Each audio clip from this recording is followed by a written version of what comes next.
views and opinions expressed by callers, guests, and hosts do not necessarily reflect those of the Black Talk Radio Network and Black Talk Media Project. Black Talk Radio is new black media for the new millennium.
Jerry, how are you this morning?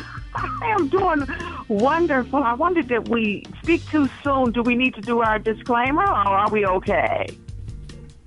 Well, I think we're all right. I think we're all right. If you want to call in and join us, you can reach us at 704-802-5056. That's 704-802-5056. So what's going on this morning? Oh, good. First, I want to start off by thanking Scotty for this opportunity, Scotty Reed, for building this platform. I mean, creating something for voices that will not be, stopped by mass media. That's what this is about. And we will be mass media one day, but just building the platform is wonderful and getting the work done. I just want to say that first. Oh, yeah, it's a great opportunity, and this is great for reaching out to the greater community because we are getting people better, and we are improving lives, Jerry. We're improving the quality of people's lives. So where did we leave off last time? Well, I think we left off, we talked about blocking, inherited disbelief, and stop some of the tools that you need in order to start believing something different. So what are the things and the steps? I mean, you were talking about it yesterday. I think you had some notion about some of the steps, like, inherited disbelief. Inheritances are not limited to things like skin, eye color, and hair color. So, Laura, what do you think about the things that you inherit or the behaviors that are inherited in terms of food and scaling that we do that do not help us? What do you think about that, Laura? Well, one of the things, I don't know if I inherited, but I certainly did pick up the practice of not being able to face my weight, not knowing how much I weighed, and being shocked when I got weighed, and not understanding how I weigh what I weigh. Ooh, okay. So whoa.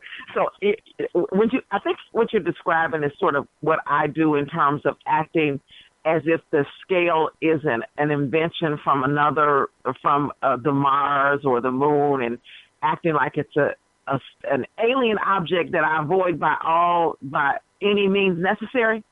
Yes, it is, and it's one of our first measures of accurate self-appraisal. I just left the doctor's office, a foot doctor's office, and I was in the X-ray room, and I overheard. This was just less than 30 minutes ago. I overheard someone say, "This woman." They walked her over to the scale. She says, "No, I'm not doing that." And I looked over and I saw she was very heavy, and I thought, wow, thank you, God, that I have embraced accurate self-appraisal where I can step on a scale at a doctor's office. Okay, so you need to know, and our callers that are going to call in need to know, that's exactly what I do at the doctor's.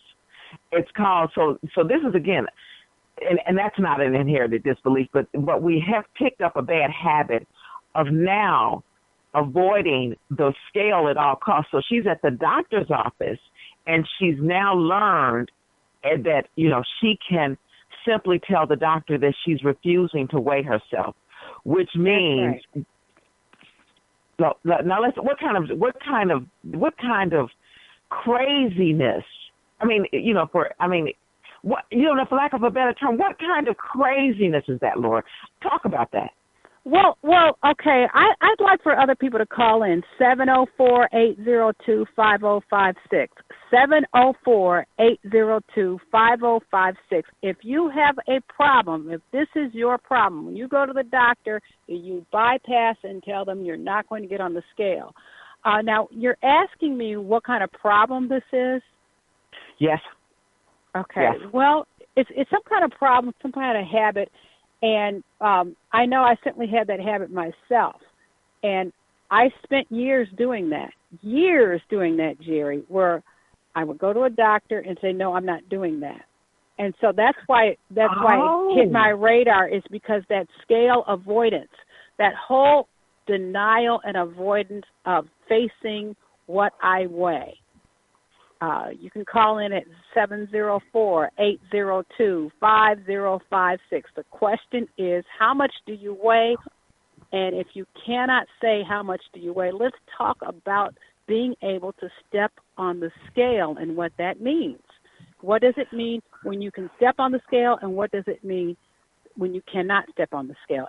And let's find out what's normal and what's abnormal. Normally, if you're okay, you can just step on the scale and be done with it. Yeah, that sounds right, Laura. That sounds exactly right. So I want to now take this scale, because as we go into, we talked about doing research, doing market research, and going into the churches and looking at what it is that are the external forces that are keeping us in place where we are. So I wonder what would happen if we took a scale to church. Oh! Yeah, that's...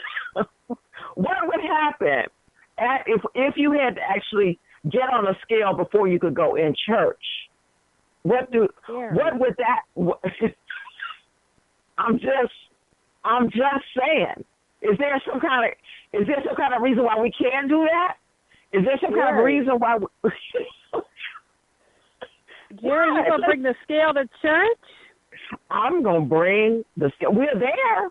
We are always there, we are always going, and we are always happy. So why not use the joy that we have at church, why not transfer that joy to the scale and being happy about what we weigh, what we look like?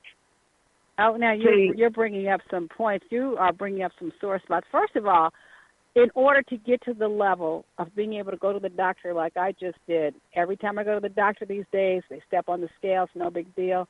Just step on the scale. And they just write down the number. It's no big deal. Just like they take the blood pressure, they take your temperature. It's no big deal. Right. Nobody freaks out over the temperature. It's 98.1. Because you don't. That. No one ever refuses it. They never refuse it, and you never try to have it. No one says, take it again. If it's, 98.1 and you want it to be 98.5, you don't go, oh, just take it again. You don't sit there and take it, and you don't take it at home, and you don't even think about it until they give it to you. And so what we want to do is, first of all, we want to talk about why is it that we can't step on the scale? And then more importantly, how can we get to the point where we can do an accurate self-appraisal and just step on the scale in the morning at a regular increment? And I have learned how to do that, how to step on the scale once a month, then learn how to step on the scale, my own digital scale, which is the accurate one to me. It's the accurate scale to me, and that's the one I use. So I have that in my mind, that I use my scale and I know what I weigh. I have to know what I weigh. But when you avoid the scale, you don't know what you weigh. I'm sorry? It doesn't even, what you're pointing out now, it doesn't even matter if the doctor's scale, I remember playing that game. Well, the doctor's scale is saying I'm 5 pounds heavier than the scale at home. That difference makes no difference. Whatever measure you are using, you need to use the measure. Exactly. You have to count. Exactly. You have to count. And you know, if you ever had a bone density test, in the world of bone density, let me just explain. This is what happened to me. I was in full denial of what I weighed, and so I was used to bypassing the scale. But when you go get a bone density test, it has to be calculated with the weight, and this has to be an accurate calculation, and you go to this machine. And so the bone density people will not, you can't bypass them, and they will get a number on the scale. They must calculate that bone density because they have to for the test. There's no getting around for the bone density. And so furthermore, they have to, when you get a follow-up bone density test, they have to use the same exact machine for an accurate reader as the technology stands right now. So you have to get your bone density done at the same place. That's in the same vein of checking your scale. Use your same scale to check your weight at a regular interval so that you know what you weigh. You have to know what you weigh. And after you know what you weigh, then work on being able to tell other people what you weigh. Now, what happened with the bone density? With the bone density, well, I mentioned that because I remember they said now, every time you get the bone density test, you must use this particular machine. You have to use the same machine at the bone density test for it to be accurate because they're calculating your bone density. So you have to use the same. That's an instance of having to use the same machine for the calculations for the doctor to give you the because they're checking for osteoporosis, and it's like a gradual.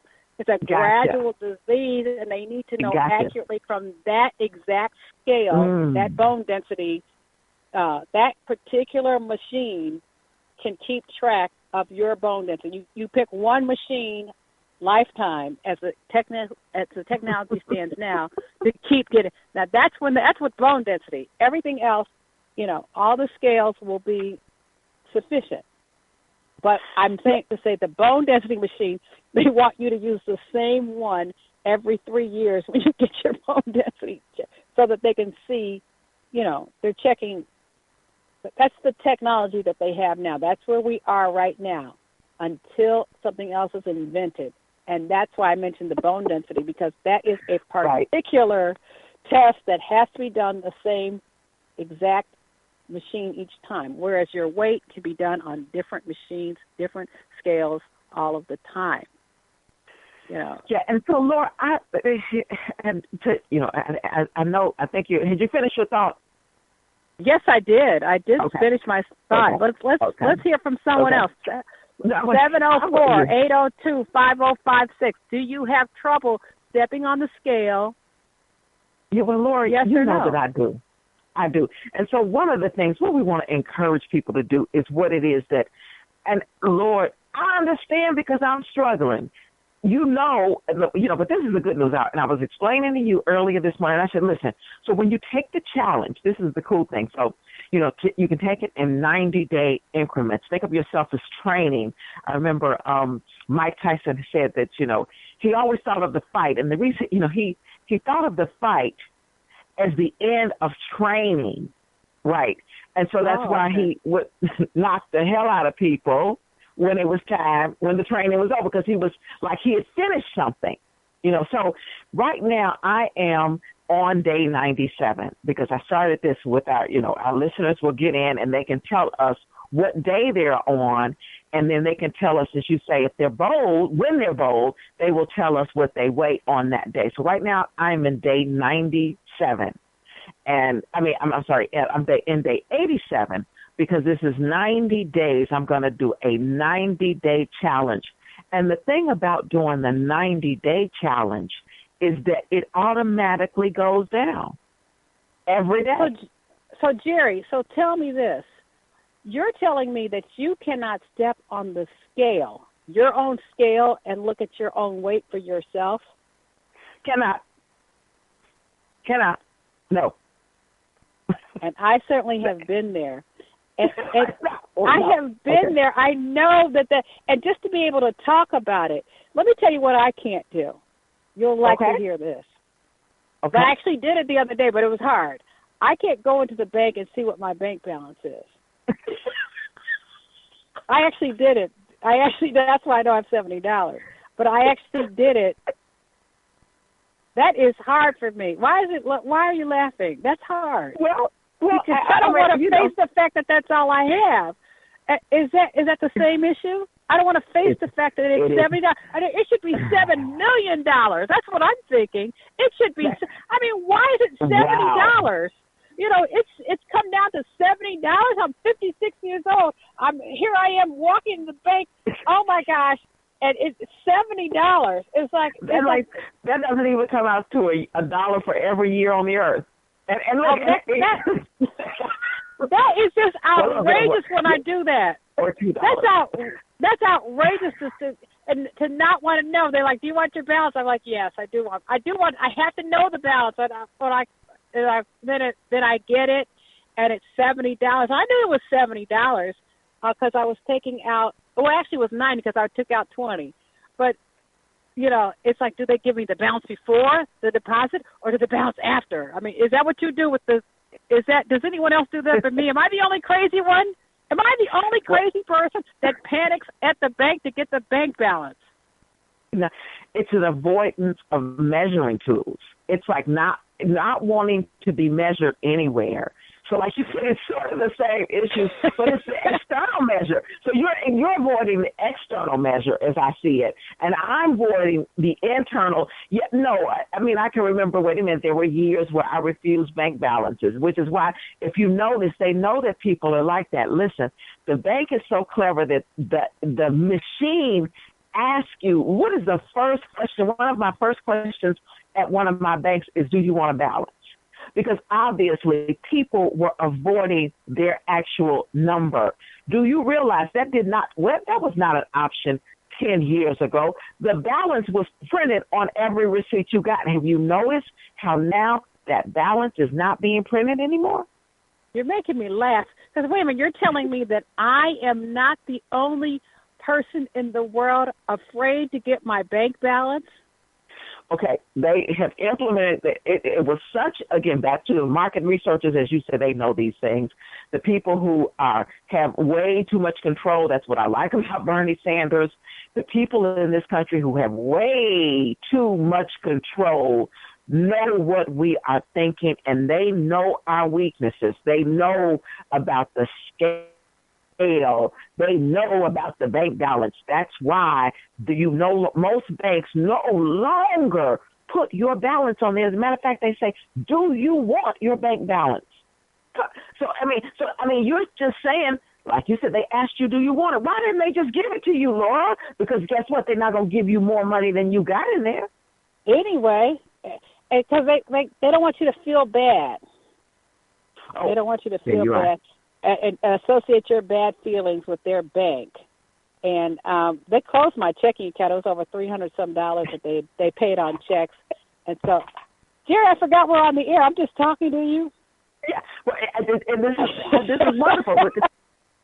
But listen, so we have a president, though, who was in the red by hundreds of millions of dollars. So, you know, we need to understand that that's also a reality for other people. But somehow people are able to deal with it differently and change it. You know, right. I'm not inviting you to, you know, like I said, back to get to Russian monsters to get you out. But you've got to also find a way. Everyday people have got to find a way to get out of the bankruptcy that's not only financial, which is where I'm going, but the bankruptcy that is the scale at the doctor's office, and we've got to do what I'm calling a mind surgery on ourselves, Laura. You are helping me, and I'm going to get on the scale callers. I want you all to call and tell me, so what do you want callers to do, Laura? You want them to get on the scale, give their name. It's an honor system. Describe your procedure. What do you want to do? The question really is, are you able to get on the scale? First question. Are you able to check your bank balance, and are you able to tell us the last time you went on a date? Oh, you didn't think I'd add that one? Now, the last time I went on a date, I had a birthday date on January 8th. I actually had a date, but that's not the normal pattern of things. But I had a date. I went on and I hadn't been on a date, let alone a birthday date. I don't think I'd ever been on a birthday date. Golly, look at me just confessing. I don't think I'd ever, listen to that. I don't think I've ever had any man take me out for my birthday.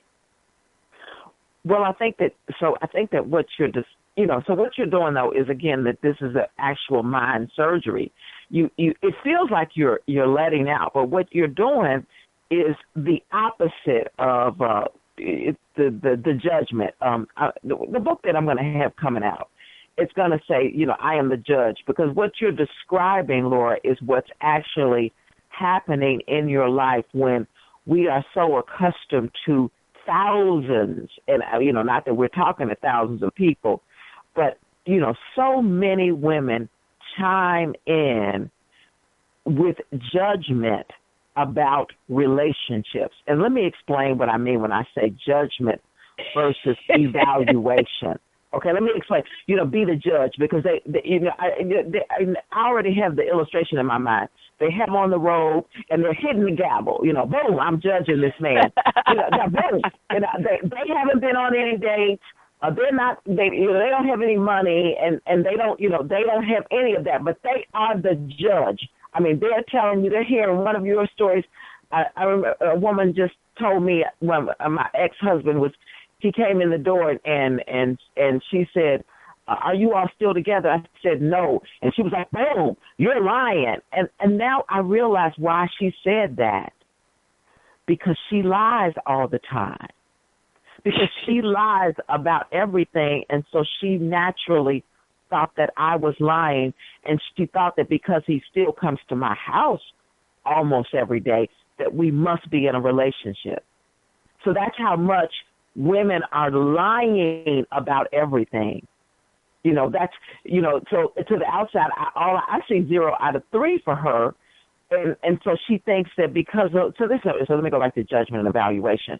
But to judge means that, you see somebody walking down the street, with a hoodie on and pants hanging down and, on the phone.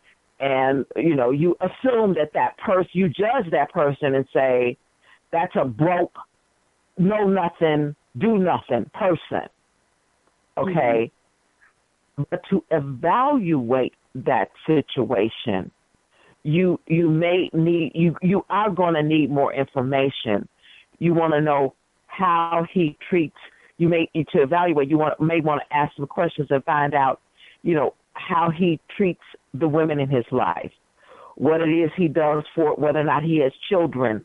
And you actually want to get in there and ask some questions and actually sit down and have a coffee and have a conversation and find out what's going on. That would allow you to evaluate what's going on. But what we find instead in women, what women do to one another's relationships, is they judge them. And what they're really seeking to do, what they're really seeking, Laura, is to find out that they're doing better. That's what judging is about. It's about the fact that my imaginary man, my imaginary money is so much better than what you are. Because what you're doing is evaluating and telling the truth. Because I told you don't see these women on dates. Me and you drove Uber in the early days. In the early days, we don't do it anymore. When it first came out, I will never forget how many I must have driven 100 couples to a destination before I drove one black couple to a destination. That is absolutely true. I did notice that they did use the service as, they definitely did that as just, they're on a date and they go on a date. In fact, that was my first Uber. It was a couple, a married couple that they wanted to drink and they didn't want to drive. Right. And so these women are judging us, and they're not doing self-accurate appraisals. They're not saying, "Oh my God, you mean that that's what's going on with you? I haven't been on a date in 5 years." I think so. I'm trying to think. When you said when is the last time I've been on a date? Oh my God, it was probably. Oh well, I don't need. See, coming to your house doesn't qualify as a date, does it? That's not a date. No. I'm talking about a date. No, no. He has to pay. The man has to pay. The man has to pay. And you have to go out. Yeah, you have to go out. He has to pay. You know. So the truth is, I don't remember when the last time I've been on a date. If I evaluate this properly, and if I had to have a receipt as proof or something, because there's also proof, which you'll never find, and evaluate. If you had to go back and say, oh, this is the receipt I had from the date that I was on I can't even remember, Laura. That's what I mean. So it's like the scale. I can't even remember the last date I went on, actually. We took a picture. So that's what we'll use. If you take a picture, have a stranger grab one of you all's phones and take a picture. That's how I have that picture of that person that I went out with on a date. Because, we have a picture. Measuring something inside of ourselves will help us to do so much better, Laura. That's what I see. I mean, that's what I see, and that's what we are wishing for first ourselves and then our listeners, doing that self-work that really looks like self-love. So what does self-love really look like? It's not being able to, being able to appraise yourself accurately. And that's what self-love really looks like. Right, and that way you know where you are, and then you can identify where you want to be. I may be here this time, at this place, at this point, but I'd like to be somewhere else. Like the GPS tells you, where you are now. We know you want to be at that other place, but in order to get to that other place, we need to deal with where you are right now. Because, that's why the GPS is so great. And it corrects as it goes along. It corrects. And that's what we're going to do for each other, is guide each other as we go along. It corrects. You make a wrong turn, it changes the route right in the middle. You're making a wrong turn, which a friend of mine does frequently. And it just corrects. It corrects. And as it corrects, it's still getting you to the right place because you've told it where you want to go. You know where it keeps knowing where you are because you've said where you want to go. It keeps telling you in relationship to where you want to go, here it is. That's why we need to know exactly how much money you have in the account, how many dates you go on, because you want to improve your money and your men, and you want to look better and you want to feel better. You want to improve your body. So get your money, your men, your food together. But first tell me where you are in all those areas, and tell yourself where you are in those areas. Laura, did you just? I mean, I just need to rest and callers. Listen at that. The GPS. So imagine if the GPS didn't know where you were. How it would be useless. I got a vision of the GPS not knowing where I am. And you know how it says you won't turn on a location, but you want it to get you somewhere. Is that what we're doing? Like the location is off on my phone right now. It's off. And they tell you, well, you need to turn on your location to get, and you say, oh, I'm not turning on the location. I'm not turning on the location. I wanted you to know where I am. Is that what we're doing? Yeah, it's useless. It'll be useless because it can't give you anything that you can work with. It's not going to be accurate. There's nothing to, there won't be anything. That's the beauty of it, is it can tell you how to get there from where you are. Well, and this is an honor system, people.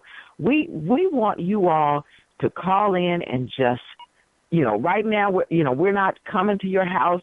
We want the accurate self-appraisal to start so that we can sort of actually turn on our location inside. Turn on our location. That's right. When you know what date, like you like to use New Year's Eve. Okay, yeah, I don't think I've ever had a date on New Year's Eve. Yeah, I usually do, but this year I didn't. I'm down on the dating. I can say since I'm 56, I've had have I had 56 New Year's Eves? However many I've had. I've had 55 of them. So I've never had a New Year's Eve date. So that's a goal. That's all. Oh, no, means. actually I have had. No, I've had like maybe, okay. Yeah, I can't count. Okay. All right. I've had 3 or 4. But the point of it is, I'm not living the life that I'm having dates all of the time. See, the point of dating is having them frequently, not being able to say, technically, I had a date back in, So the whole thing is to be dating, because you have to be dating in order to have a man. Yeah. So, we're going to move this thing, we're going to move it into another vein. It looks like we're about 30 minutes or a little bit more than that in. So, callers, remember to give us a call at 704-802-5050, 5056. Did I say that right, Laura? Just to recap. Yeah, 5056. Yes, 704-802-5056. Just to recap, for Men, Money, and Food, can you step on the scale? What is your weight? Can you get your accurate bank balance? And are you dating? When's the last time you were on a date? How do we know we want to get better? How can we get better? We've got to say where we are right now. We've got to say where we are. And if you are a married person, are you in a good marriage? You know if it's good or it's not. You know that. Yes, that's right. So, like you said, like it does not count. You know if it doesn't count. We're going to play with your friend next time we come on air. We're going to talk about your married friend being zero in the man department. We're going to talk about married and zero.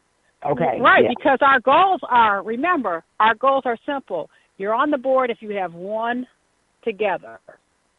Got your food together. One of the signs that you have your food together is you can get up and step on the scale. That'll let you know if your food is together, because that's an accurate sign of having your food together. Can you be honest with your food? Number 2, bank account. Got to get where you want your bank account. You've got to get your money together. You can't be like me forever, And number 3, the man. Men, money, and food. Got to count these dates. You cannot judge other women and say, and you can't go external either. We're going to go external in our next phase, but it can't all be out there the reason why you're not dating. It can't be society. Society cannot be responsible for everything, Laura. Yeah, we cannot say there are no men. Why? No. Because on Father's Day at Macy's, in the men's sweater department, they typically clear out of the XLs and the Ls. And someone is buying these sweaters. These sweaters are getting bought. So you cannot say that there are no men, because you know full well that this stuff, they will clean those. It'll be cleaned out. If you don't, I suggest shopping a week early or something, because you do see that. I'm not the only one who notices, when something goes on sale, that there are a lot of men out here. And that's right. Men are half of the population. We see them. That's right. So you're right. There has to be some responsibility looking at yourself. Of course, there are external forces that are controlling your bank balance, but there also is some internal things you can do. Evaluation versus judgment, though. You need to evaluate yourself in particular. And so now, Laura, so now let's talk about the external forces do it. So I think though, you wanted to do a minute or two on the Snoop Dogg. You want to do something you saw on the Breakfast Club? Did you want to do that? Well, I wanted to talk a little bit more about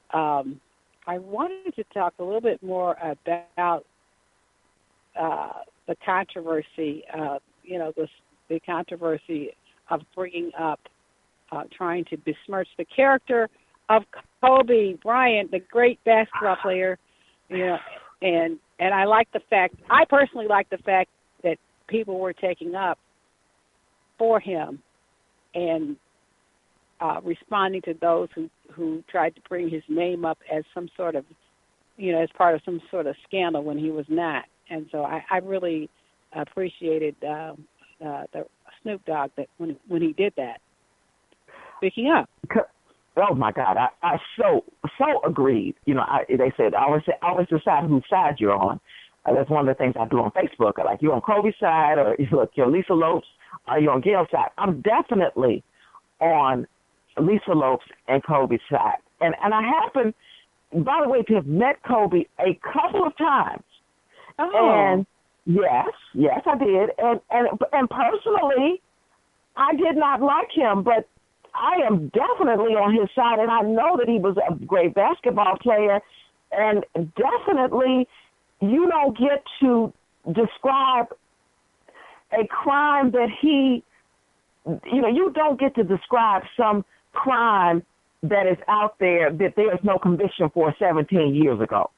No more than you would be able to bring that up to Kobe in a conversation that you were in with him today. You think you can talk about that at his death?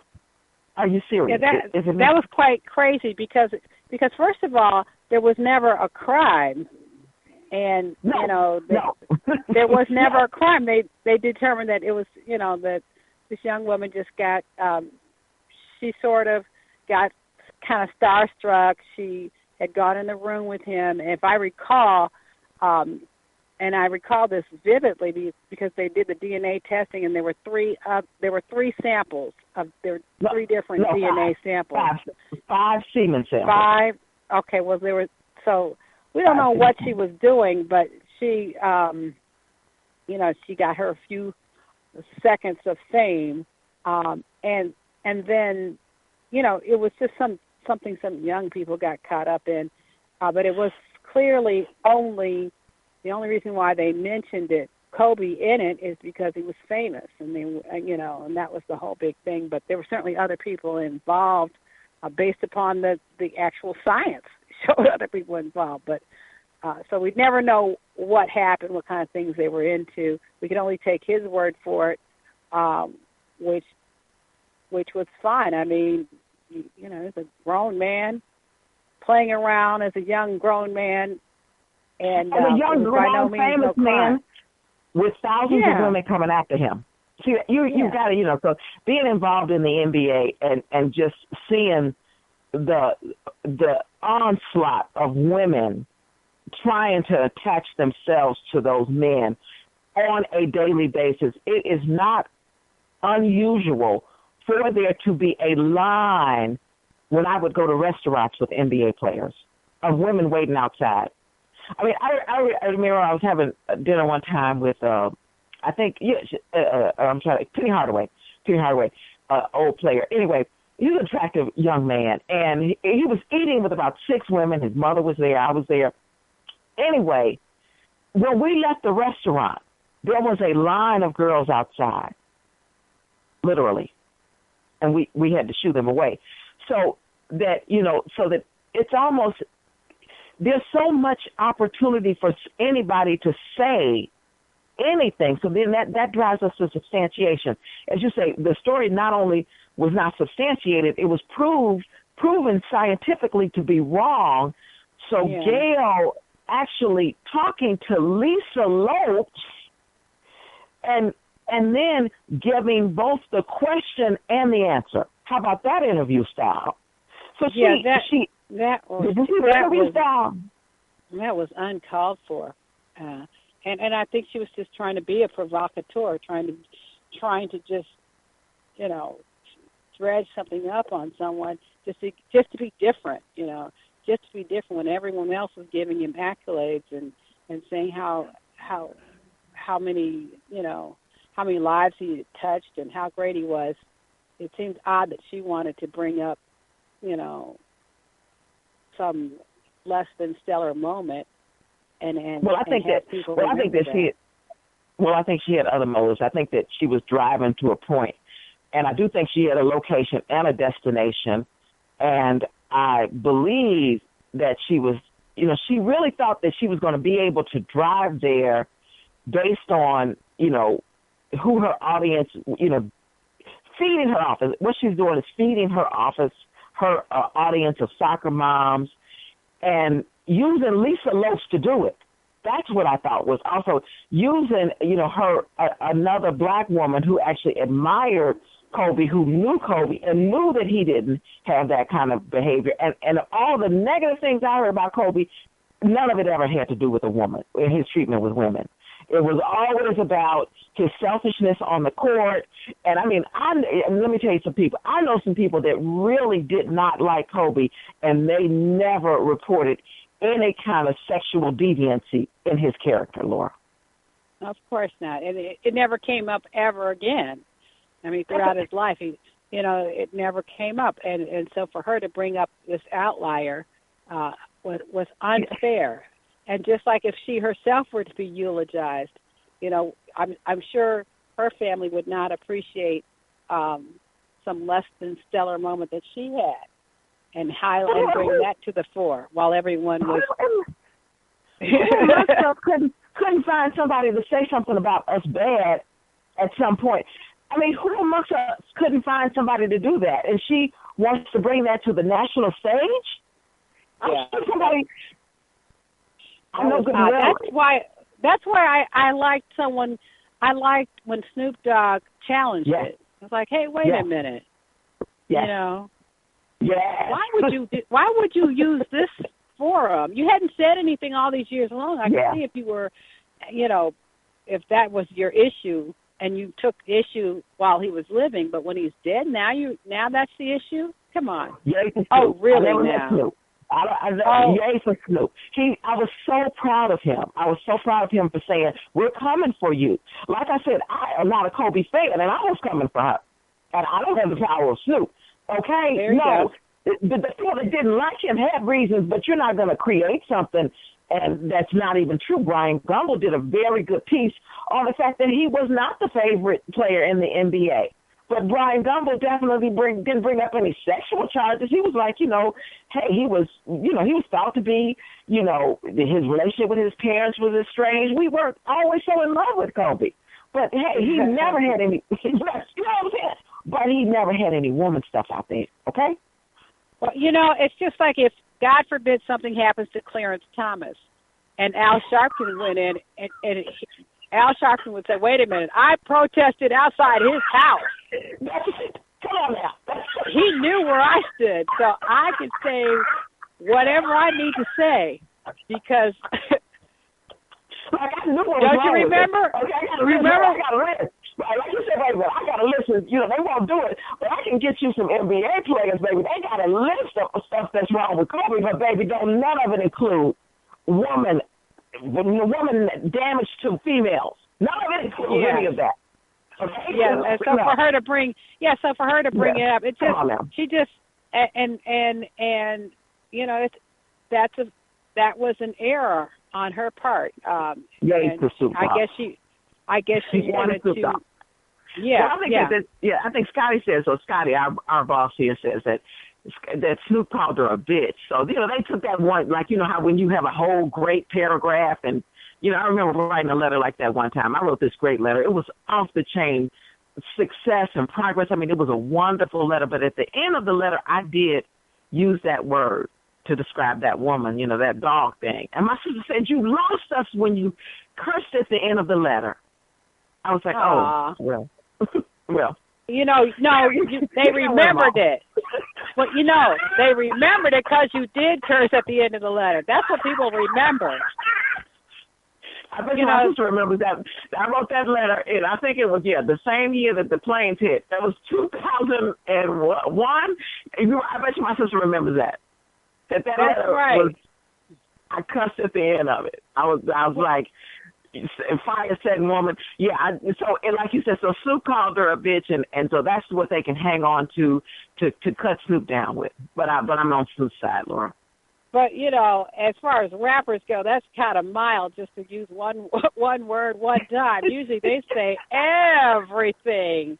if you had to bleep out all the swear words, you couldn't hear what they said. But you do have to get people's attention with provocative language, and for some reason, it becomes very memorable that someone's willing to step outside of the so-called norms and say a bad word that we're always using anyway. So we're always using bad words anyway. What are we trying to? I mean, come on. But we try to act shocked when somebody uses it. Come on, get the heck out of here. That's his platform.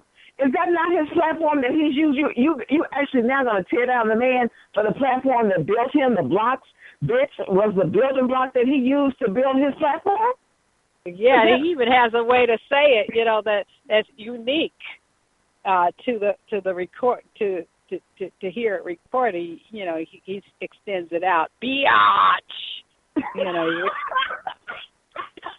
And you and I talk about that all the time. Lord, I love the way you just. Yeah, he extends it out. More musical. He makes it emphatic. You know exactly what he's saying when he says that. So for those of us who try to act like we've never heard of anything, like we've never heard of premarital sex, we've never heard of swearing, we've never heard of all this stuff. Come on. Well, I need her to stop feeding the white male agenda. That's what I need her to stop doing. And she needs to know we're going to say something about it when she does.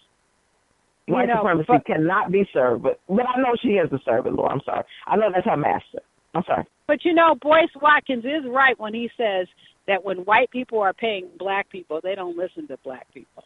Once the white people start giving you money.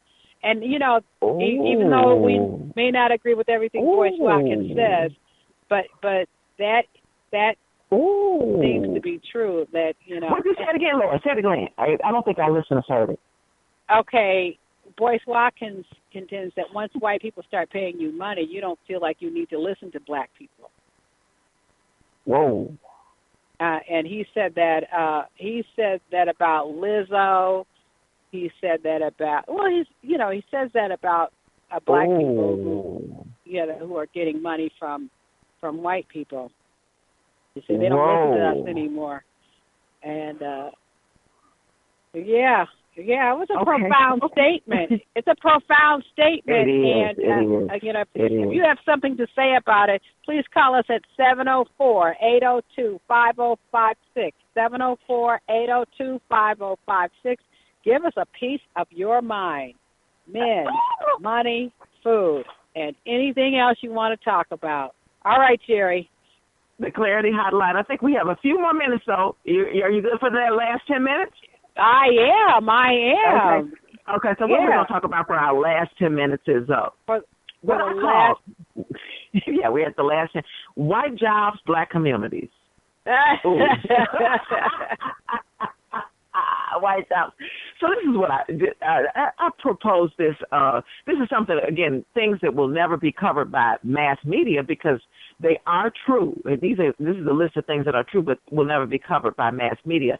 Despite increasing education in minority communities, why do we see the continued proliferation of well-paying jobs in minority communities being held by outsiders? And I can get specific. Wow. I think. Yeah. Well, let's talk about who's teaching in every neighborhood I think you should. school of black kids. We're talking about who is teaching and where do they live. You talk about your polls that you want to do.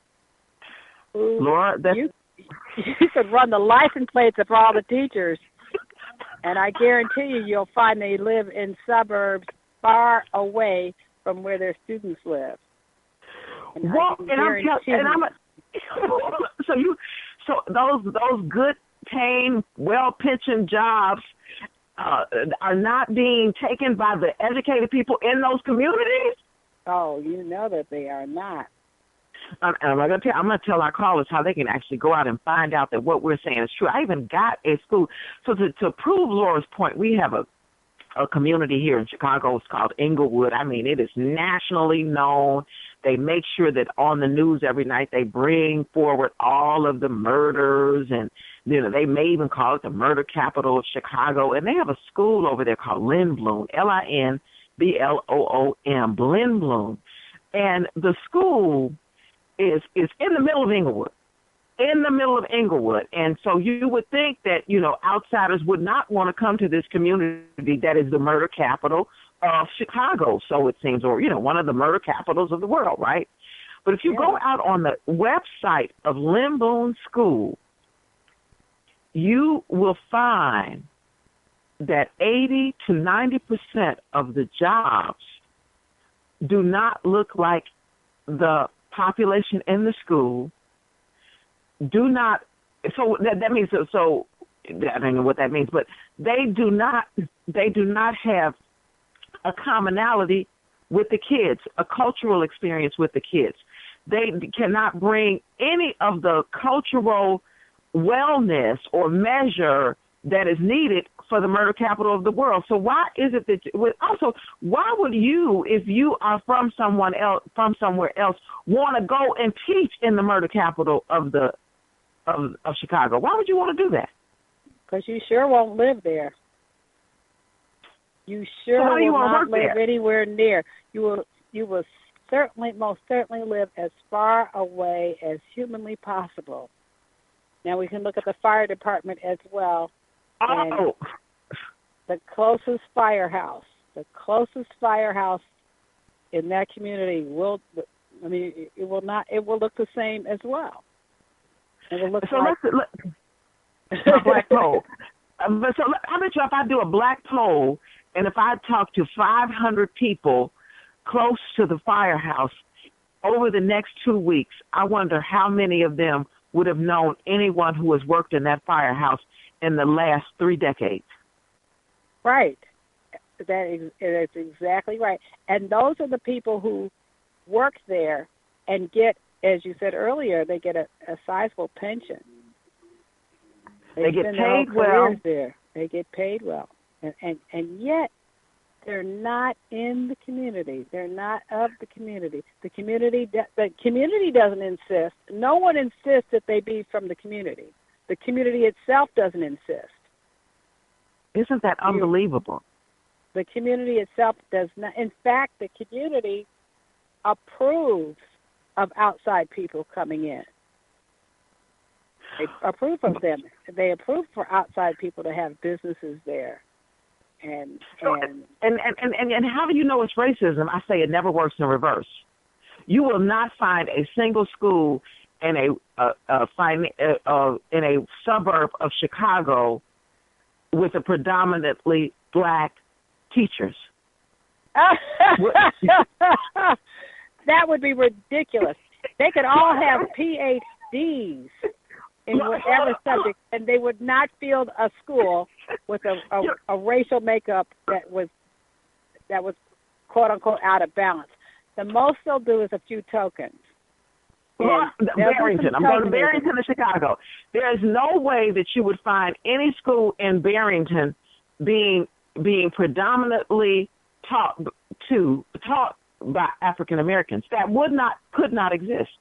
They could not exist. Anywhere in the United States of America, they would not ever do that. The racial code would not let them do that. So why is it that in our communities nobody is outraged about the fire department and the fact that you don't know anybody? I don't know anybody who has worked at the fire department that's 4 blocks from me ever. And I've been on the planet 57 years.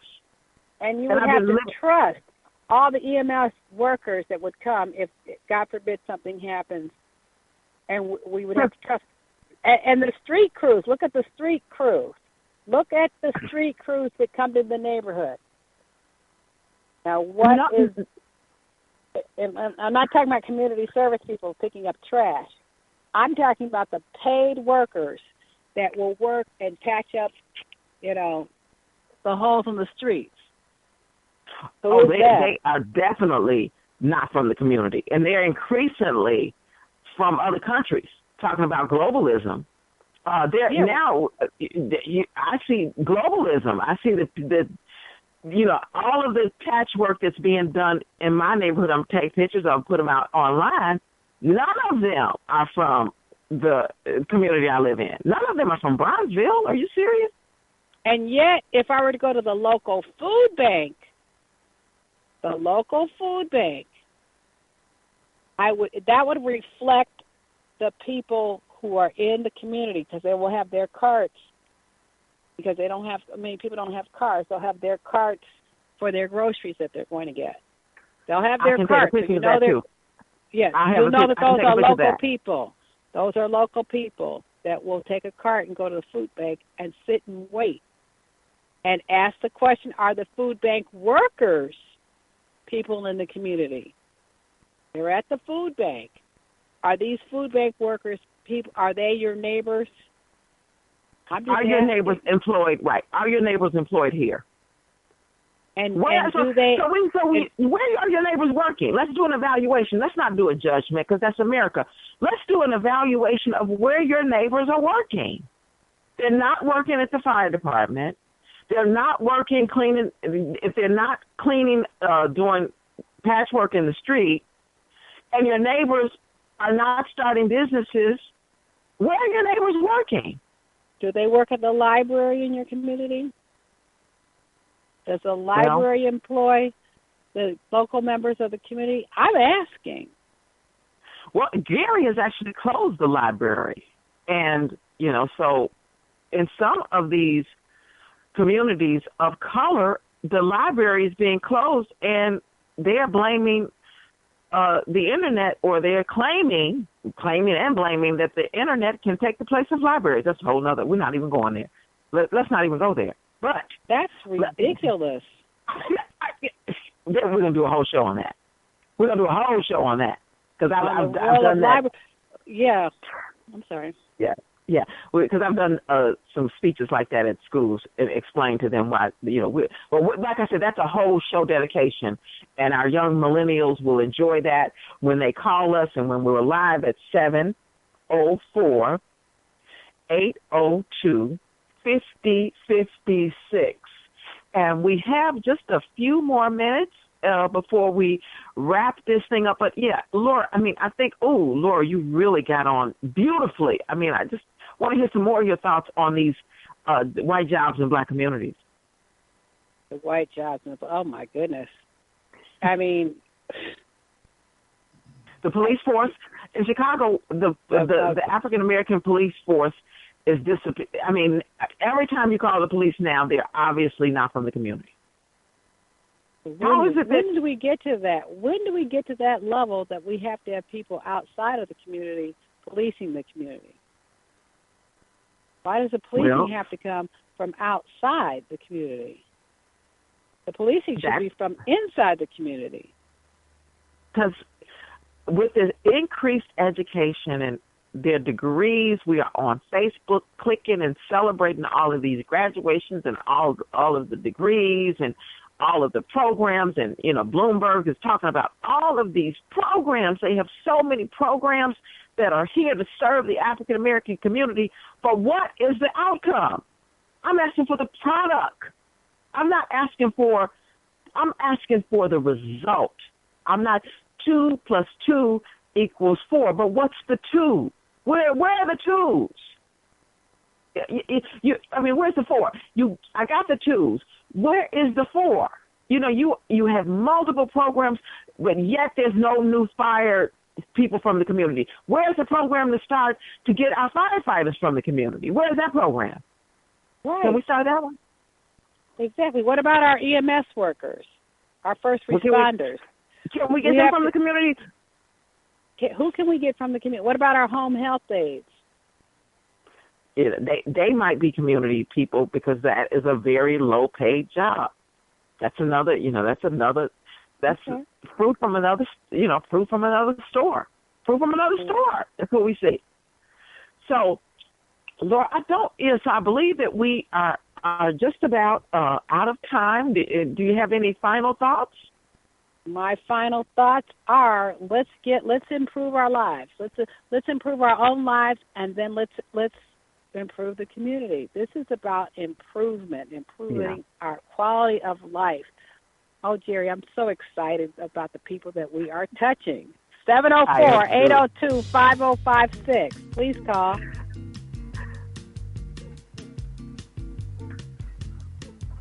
Great job.